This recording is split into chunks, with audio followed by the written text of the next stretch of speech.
Mary McAvoy is, in my opinion, the finest actress of her generation. Thank you. I did that right? That's very good. Yeah. Okay. Maybe do another take. No.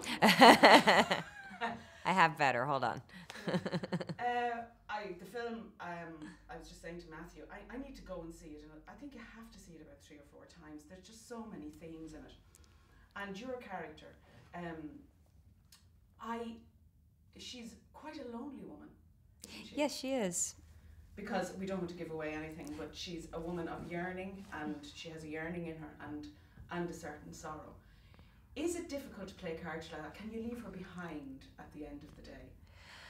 I'm not very good at leaving characters behind. They do wind up coming home with me in some extent, even if it's not specific. Like if I spent the day crying, I go home and I cry some more. But there's usually, when you're filming, you sort of, if you imagine yourself as a Venn diagram and the character as as a circle, and then characters another circle in a Venn diagram, there's going to be overlap. Yeah. And I'm just very lucky. I have a very patient husband. But I know that at some point, but the more I do it, the better I am at getting, at leaving it behind. It used to be I would go off into my own world and just disappear from my life for a few months. Now I'm finding more of a balance. But yes, no, there was this one moment, I can't talk about which scene. I know which one. You know which one. And where the loneliness has hit a new level. And I was just going so deep inside myself and coming up with all this pain.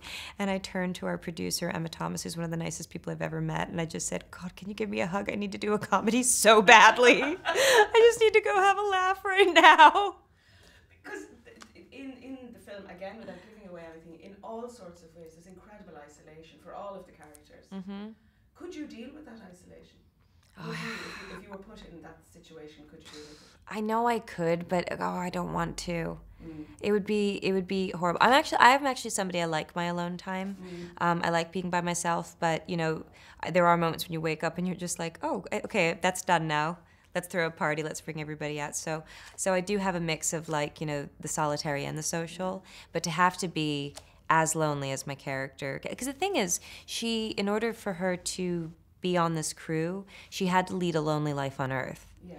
And so it's something that she's been for so very, very long. So that was when she started to open for me as a character, was when I saw her like that, and I felt great compassion for her.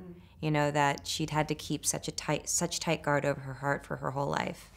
In order to basically show her love for mankind, she had to remove herself from it.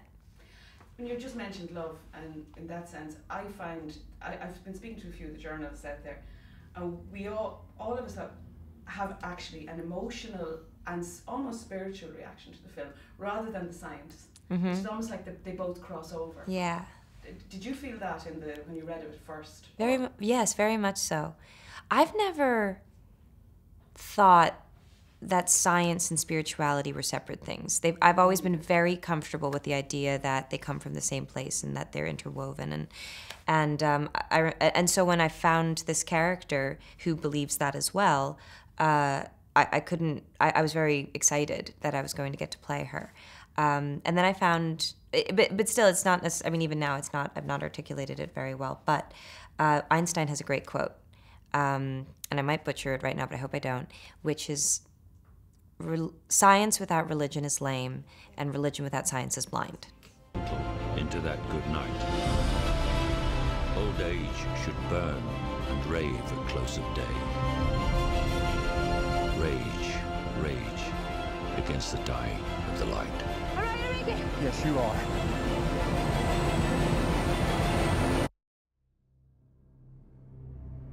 We'll find a way. We always have.